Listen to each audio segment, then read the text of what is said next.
Hermanos, esta noche vamos a tener una palabra que tiene que ver realmente con la vida personal de nosotros.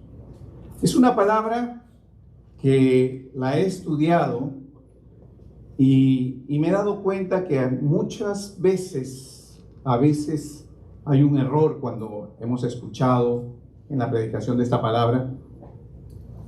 Y hoy día la voy a exponer tal cual dice en la palabra de Dios, que es nuestro único y verdadera guía, la palabra de Dios. El día de hoy voy a predicar sobre Mefiboset. Y le puse el título de esta prédica, La historia de mi vida. Porque realmente la historia de este hombre espiritualmente resume la historia de nosotros, de nuestra vida. Y antes de empezar de lleno, quiero que voy a hacer una introducción para que nosotros nos vayamos dando cuenta de qué es lo que realmente el Señor nos quiere decir. Mefiboset es el hijo de Jonathan, que es a su vez el hijo del rey Saúl.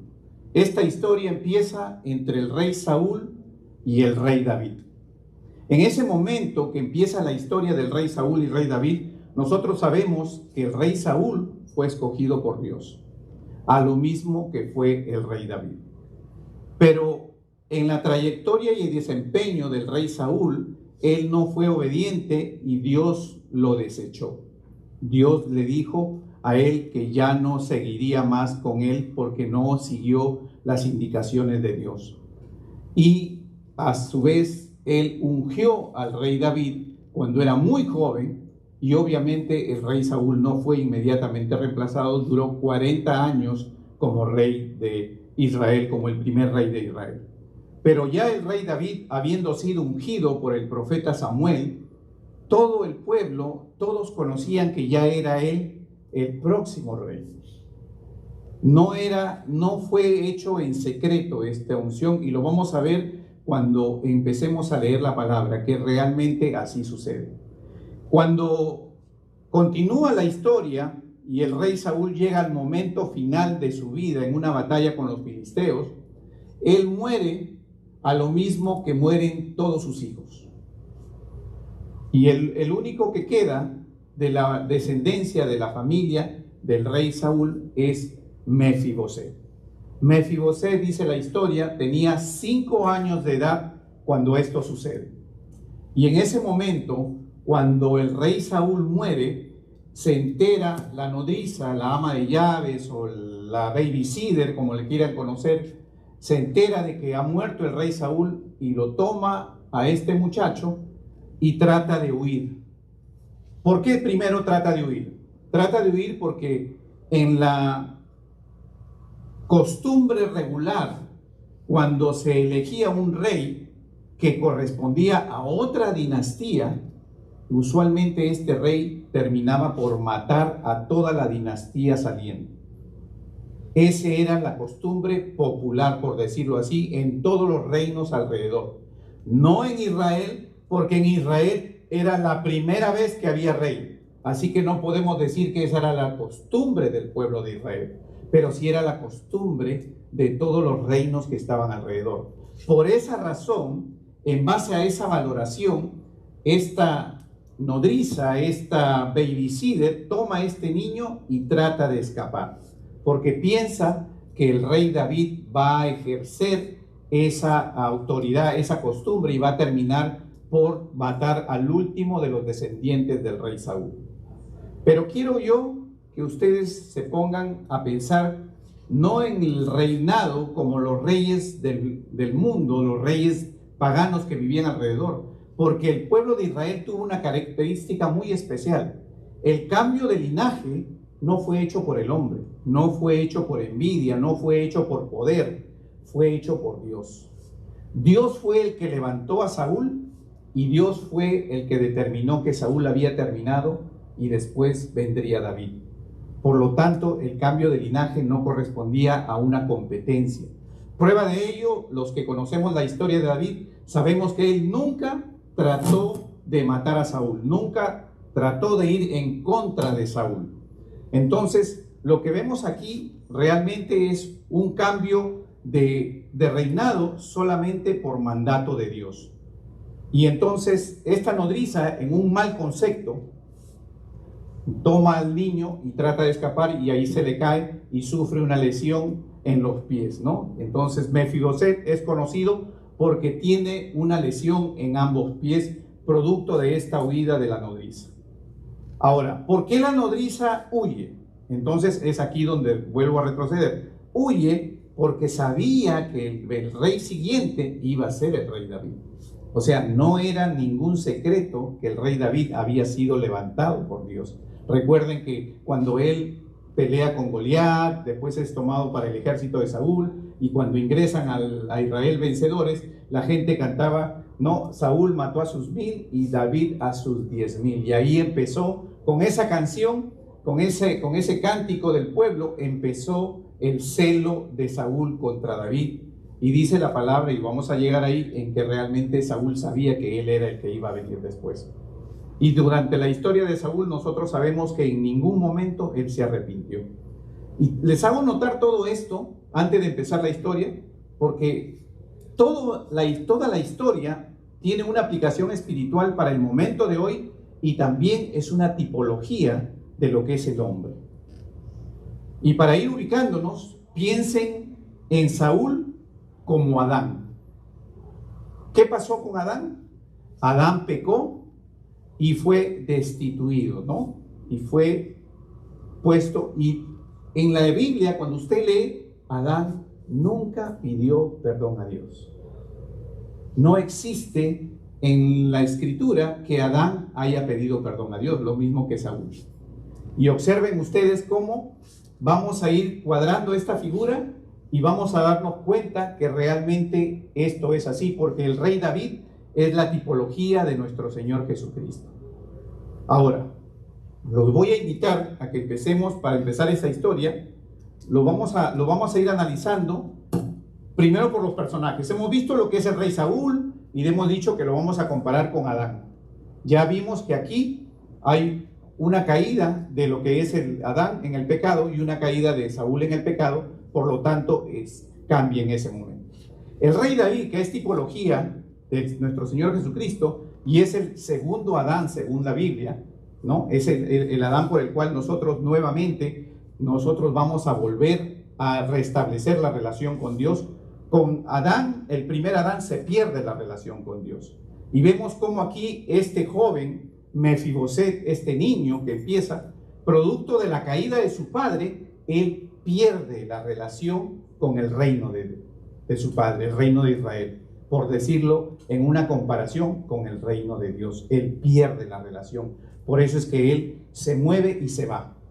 Y ahora, el rey David es elegido por una circunstancia muy especial, y es que él tiene el corazón conforme a Dios. Esa es la característica más importante que a David lo resalta y que realmente Dios lo escoge por eso. Porque David, si nosotros lo analizamos como hombre, fue un hombre que cometió todos los pecados que puede haber. Cometió adulterio, cometió asesinato, fue mal padre, permitió que los hijos se portaran indebidamente, producto de ello hubo una violación de su propia familia, hubo asesinato de sus propios hijos. Todo eso sucedió porque él no hizo lo que tenía que hacer, ni como padre, ni como rey. Porque cuando estaba en el comando, ya como rey en ejercicio de Israel, y suceden los problemas entre sus hijos, él no toma ninguna medida.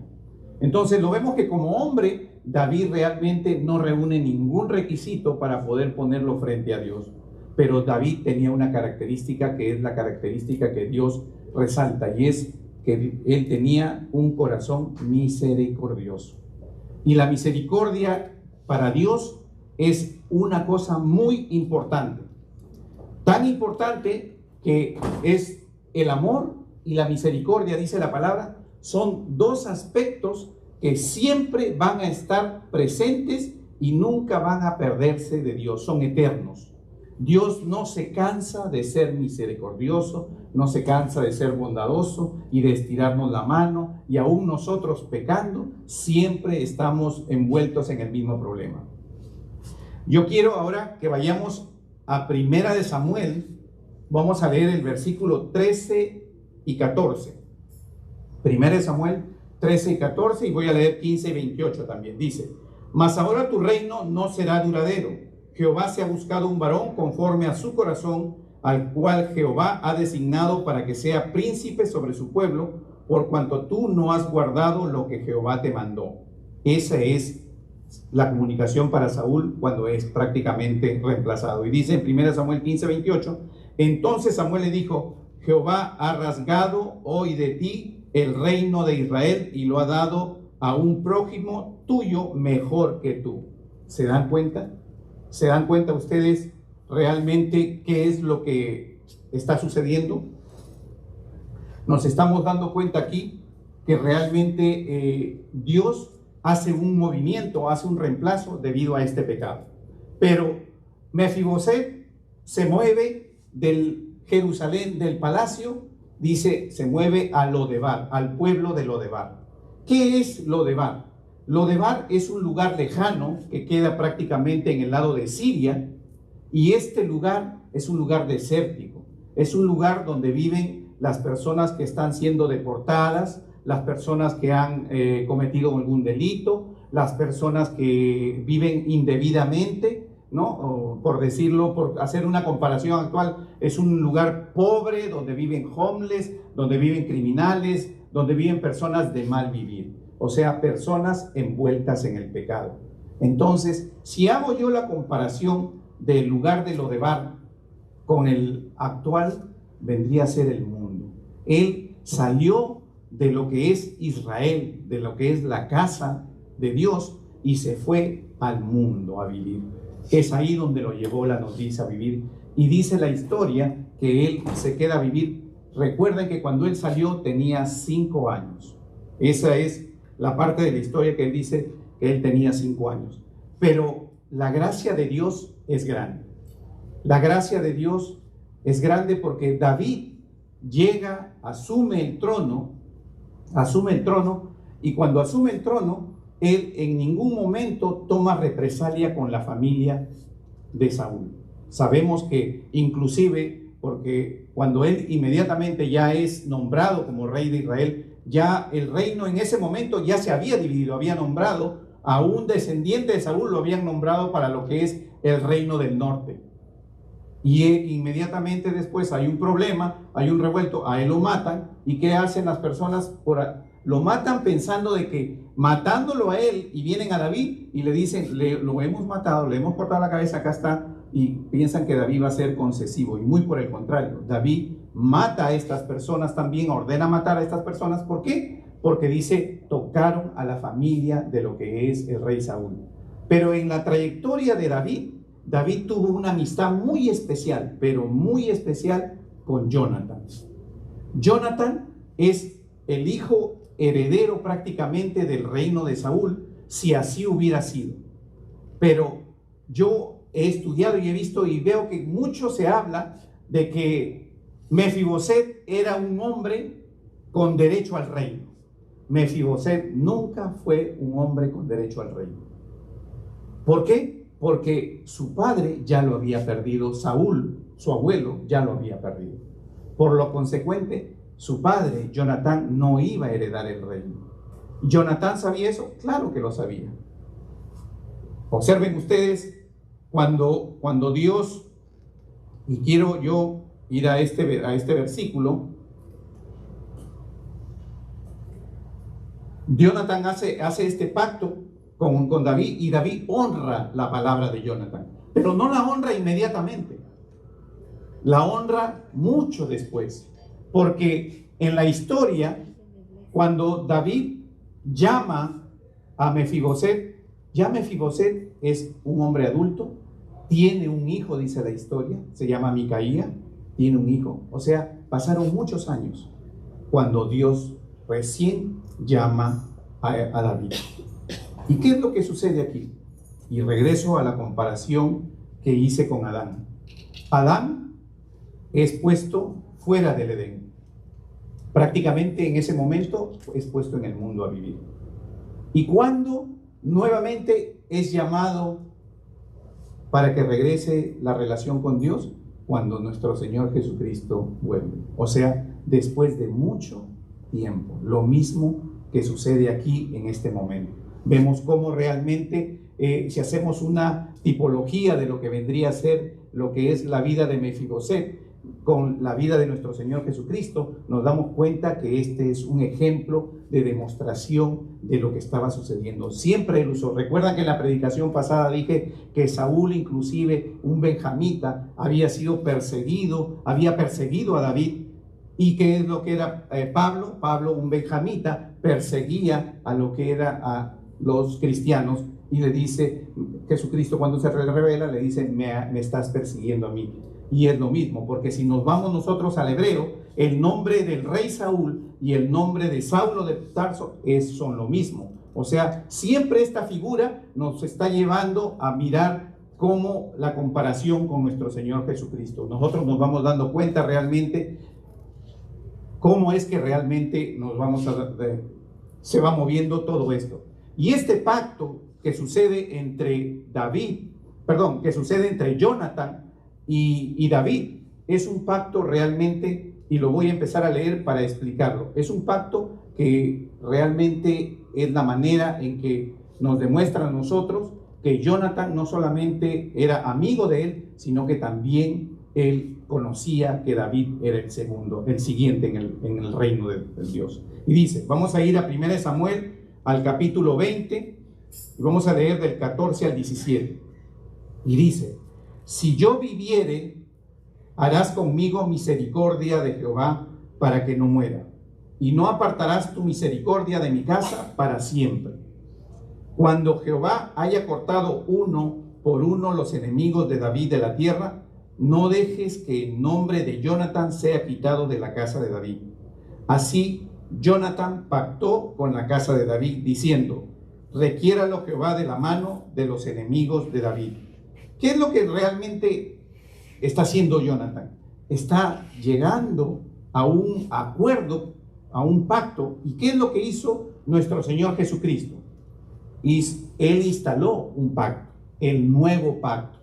Y aquí vemos nosotros en esta historia que también se instala un pacto. Y ese es a través de este pacto es que realmente Mefiboset, que somos todos nosotros, cada uno de nosotros, nuevamente va a salir del mundo y va a volver a la casa de Israel.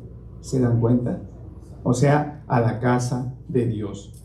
Hablando en forma ya comparativa, nos damos cuenta que realmente esta historia no solamente es una historia de pacto y de que se cayó y que entonces cuando nosotros nos caemos tenemos problemas y verdad nos podemos levantar. Sí, la historia también la puedo mirar, pero la estoy mirando espiritualmente desde ese punto de vista, del punto de vista que es una tipología de la vida de todos nosotros. Eso somos nosotros, somos los Mefiboset, los hombres que vivimos en el mundo, pero cuando reconocimos a nuestro Señor Jesucristo en nuestro corazón y lo declaramos con nuestra boca y fuimos hechos hijos de Dios, fuimos sacados prácticamente y estamos regresando. Por eso estamos hoy en la casa de Dios. Amén, amén, claro, estamos hoy en la casa de Dios porque casualmente. ¿Y por qué se produjo eso? Porque hubo un pacto. El pacto que hizo nuestro Señor Jesucristo y en la historia el pacto que hizo David con Jonatán. Eso es lo que provocó que Mefiboset años más tarde regresara nuevamente, ¿no? Y entonces ahí es lo que nos damos cuenta. Y no solo eso, sino que Jonatán era consciente de que él ya no heredaría el reino. Por lo tanto, Mefiboset no tenía ningún tipo de beneficio, ni de aceptación, ni de realeza, porque ya la realeza se había cortado con Saúl. ¿Qué es lo que pasa con nosotros? ¿Qué dice la palabra? Que cuando venimos del mundo y somos hechos hijos de Dios, ¿nos convertimos en qué? En reyes y sacerdotes de nuestro Señor Jesucristo. Así es como seremos. Y es exactamente lo que esto sucede. ¿Por qué? Primero, les voy a demostrar con la palabra cómo es que verdaderamente Jonathan sí conocía que él ya había perdido el reino. Dice, 1 Samuel capítulo 23, versículos 16 al 18. Entonces se levantó Jonatán, hijo de Saúl, y vino a David a Ores, y fortaleció su mano en Dios, y le dijo: no temas, pues no te hallará la mano de Saúl mi padre, y tú reinarás sobre Israel, y yo seré segundo después de ti, aún Saúl mi padre así lo sabe. Este es el versículo, y dice: y ambos hicieron pacto delante de Jehová, y David se quedó en Ores, y Jonatán se volvió a su casa. Aquí nos damos cuenta realmente cómo esta historia es la historia de cada uno de nosotros. Confirmamos que hemos regresado a la casa de Dios. ¿Por qué? Porque hubo un pacto, porque Dios es misericordioso, porque realmente la pregunta es: ¿merecíamos nosotros volver a la casa de Dios? ¿Hemos hecho algo para merecer? Si somos pecadores y seguimos pecando, y todos los días tenemos que arrodillarnos y pedirle perdón a nuestro Señor por todas las cosas que hacemos. Sin embargo, Él, su misericordia y el amor que son eternos en Dios, está ahí para atendernos. Y nos vamos a dar cuenta no solamente que estar en la casa del rey es realmente otra cosa. Nos vamos a dar cuenta que venir a la casa del rey es en ese momento empezar a tener el gozo y los beneficios que el rey tiene. Y en la historia que conocemos de Mefiboset, el rey David, ¿qué hace? Parte del territorio que es de él, porque el territorio no era de Saúl, ya era de David. Toda la conquista y todos los bienes eran de David, porque era el rey nombrado por Dios. Pero ¿qué hace él? Le entrega parte de los bienes que le habían sido de su padre, le entrega los bienes a Mefiboset. ¿Y qué dice la historia? ¿Qué dice la palabra? Dice que nosotros somos coherederos con Cristo Jesús.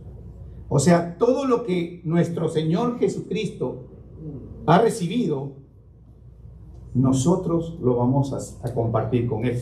Vamos a ser coherederos. Lo mismo que le sucede a Mefiboset.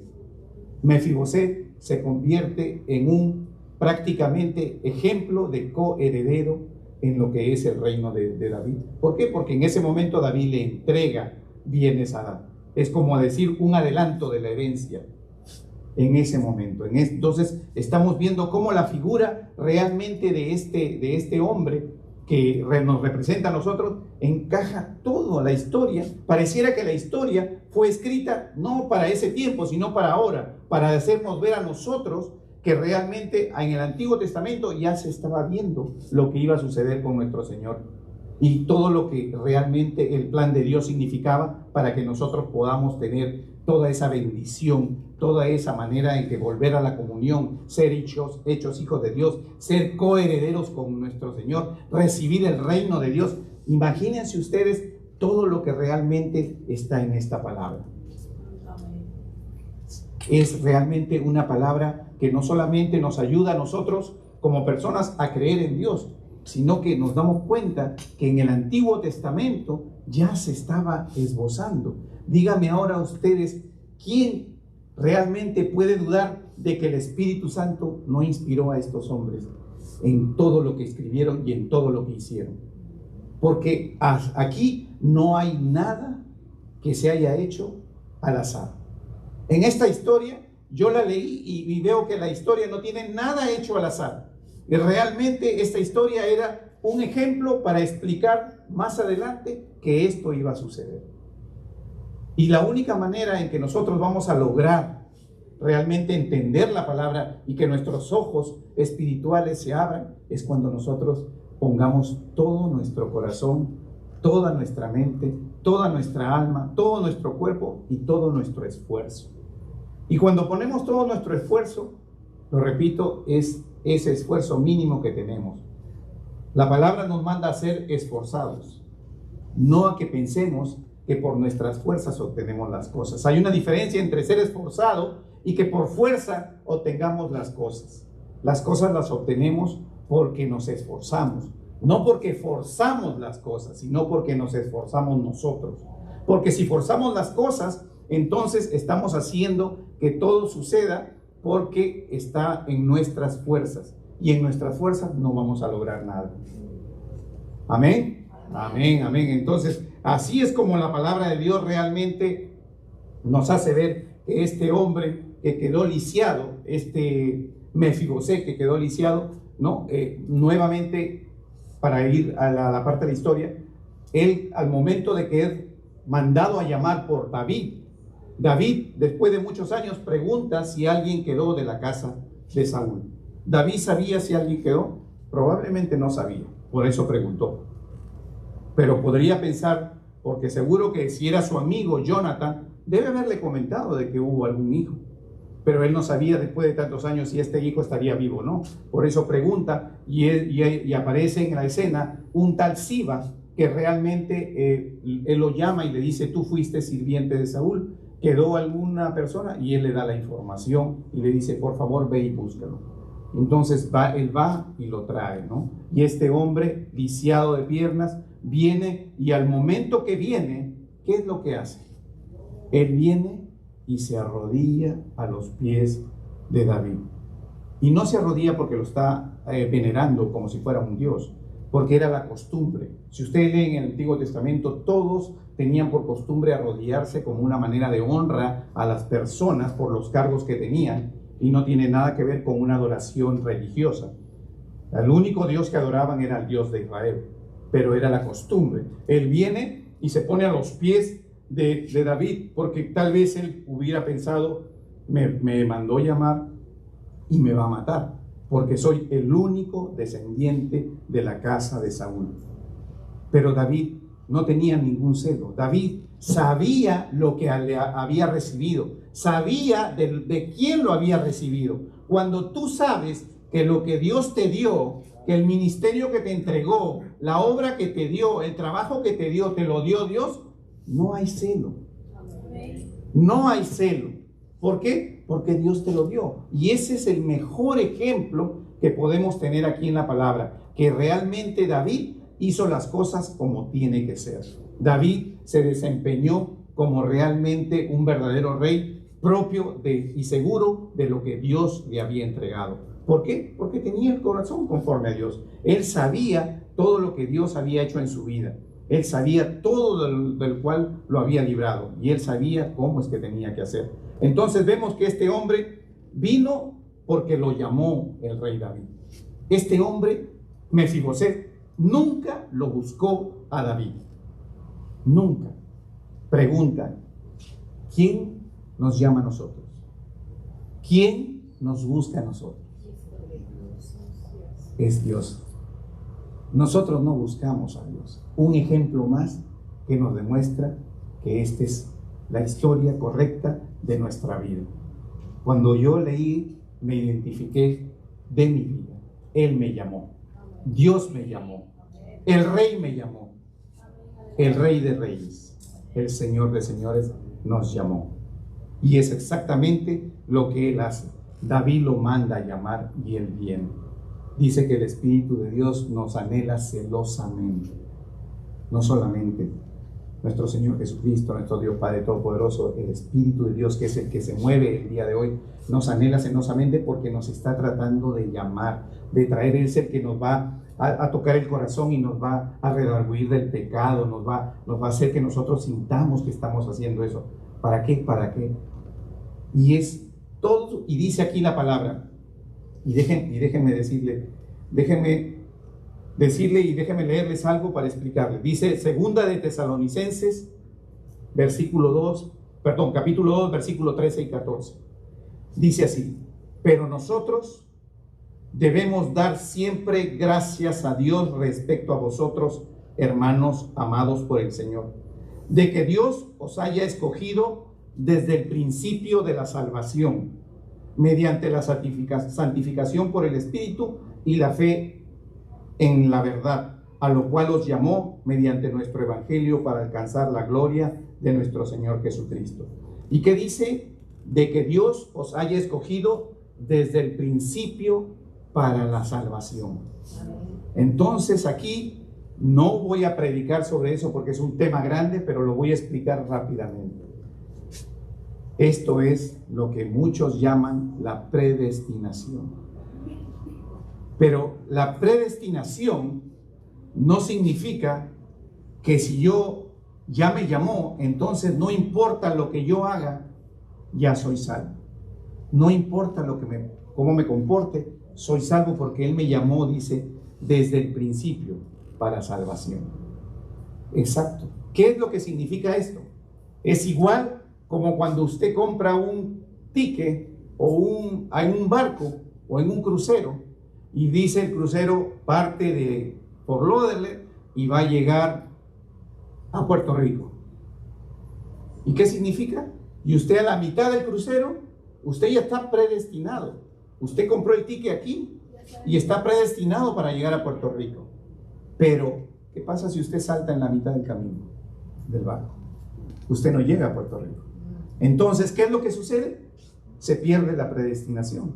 No la perdió, Dios no la modificó. La predestinación se quedó como Dios la hizo. Pero simplemente no se alcanzó porque usted saltó del barco. Porque usted decidió abandonar a Cristo. Porque usted, dentro de su libre albedrío, usted decidió darle la espalda a Dios. Esa es la razón por la cual se pierde esta predestinación, por decirlo así. Es todo un tema muy amplio, pero se lo explico rápidamente para entender, porque dice que Dios es quien nos llama. Dios es quien nos escoge. Y es cierto, nos llama y nos escoge. Pero es un caballero. Él no va a convencer su corazón cuando usted no ha abierto la puerta. Él va a esperar. Y acuérdese siempre, porque cuando mucho escuchamos de la predestinación, hay muchos que sustentan que como ya estamos predestinados, ya somos salvos y yo puedo hacer lo que quiera. No, porque si usted salta del barco, y recuerde este ejemplo, entonces usted no va a llegar a su destino. Y el destino en la vida espiritual es la vida con nuestro Señor Jesucristo en ese cielo. Amén. Y dice amén. Así es, así mismo es. Y realmente nosotros nos vamos a dar cuenta.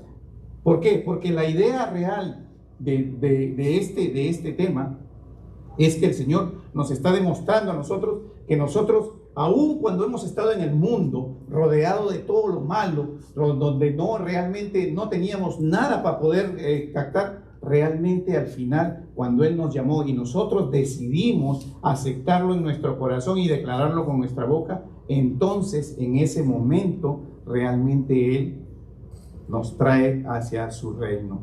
Y eso es lo que hizo David. Agarró a Mefiboset y lo trajo y lo sentó en el reino. ¿Y qué le dijo? Ahora comerás en mi mesa todos los días, compartirás el reino conmigo. ¿Qué dice la palabra de Dios en Apocalipsis? Dice la palabra de Dios en Apocalipsis que nosotros seremos llevados y tendremos una cena con el Cordero de Dios. Compartiremos mesa con Él también. ¿Se dan cuenta? Amén. Y realmente nosotros nos damos cuenta realmente aquí en esta palabra cómo el Señor nos dice a nosotros desde el principio, porque cuando hablamos de Saúl y lo comparamos con Adán, cómo pierde él realmente y pasa para David, y después llega a Mefiboset, que es prácticamente la representación vívida de cada uno de nosotros. Todos hemos sido pecadores, todos somos pecadores. Dice que no hay uno que pueda decir que no lo es, dice la palabra Romanos. Entonces, sabiendo que es así, sabiendo que realmente nosotros no hemos podido lograr nada por nosotros, ni siquiera tenemos la capacidad para acercarnos a Él. Imagínense ustedes, ni siquiera eso tenemos, la capacidad para acercarnos a Él. Por eso nosotros tenemos realmente que ver que esta historia nos muestra a nosotros la oportunidad que Dios nos ha dado y cómo Dios trabajó desde ese entonces para que nosotros ya podamos entender que Él ya en ese tiempo ya estaba preocupado por lo que iba a suceder y cómo Él nos iba a llamar. Y así es como Él nos ha llamado. Y así es como todos hemos llegado a la presencia de Dios. ¿Se dan cuenta? Esa es realmente la manera en que nosotros debemos hacer las cosas.